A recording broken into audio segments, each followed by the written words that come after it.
Oh, 50 years ago tonight, music history was made when the Beatles made their very first live appearance on American television. Many of those who were around at that point remember it like it was yesterday. And as ABC 40's Dave Madsen tells us, while not many people knew about these four young Liverpool men before then, all that changed within an hour and after 5 songs. The Beatles arrived in this country February 7th, 1964. Their first trip to the United States, and for many Americans, their first look at the Fab Four. Thousands of teenagers and scores of media were waiting for them when they landed at the newly named Kennedy Airport in New York. 2 days later, Sunday night, February 9th at 8 o'clock, 73 million Americans, nearly 40% of the country, tuned to the Ed Sullivan Show to get their first live look at the Beatles. Well, ladies and gentlemen, the Beatles.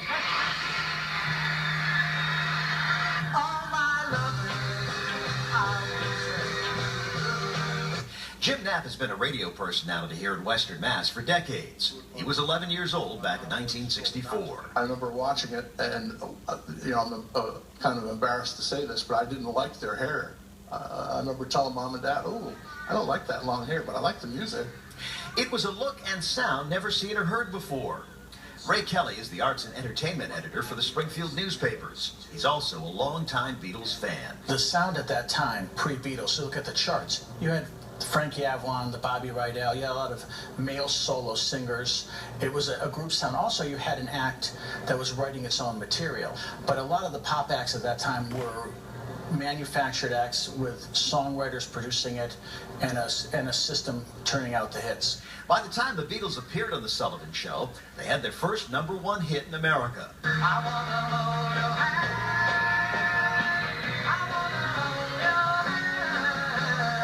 Kelly says a big part of the appeal was the fact that the Beatles were fun and easy to like.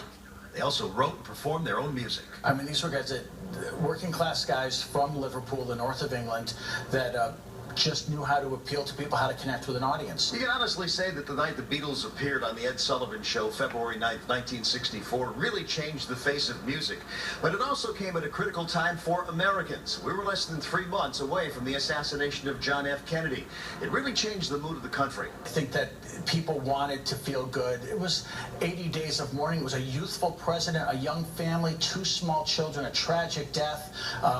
Definitely the Beatles fit the bill for what America was looking for at that time. They were charming, they were funny, witty. Every one of them, was a comic. And the girls loved them, but even the teenage boys loved them.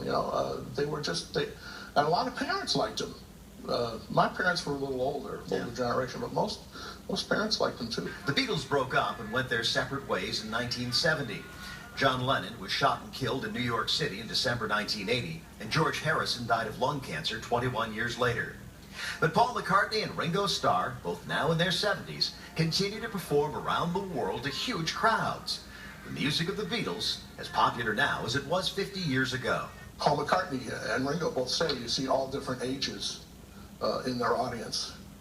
People will the kids will bring their parents because they were there, and then the kids like them, and even their kids. Yeah. So it's it's good music. It is. Yeah. It's happy. A lot of it's happy, and as John and Paul said, we were happy or pleased with what we left behind. Most of our songs were about love, and all you need is love.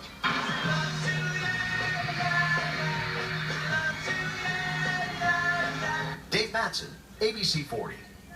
Oh, Beatlemania, born that Sunday night 50 years ago, and now as strong as it ever was. Forbes magazine estimates that the Beatles earned a combined $71 million in 2013 alone from individual earnings, cash from album sales, and other revenue streams. Since the 60s, the Beatles have sold more than 2 billion albums worldwide. Still to come on ABC 40.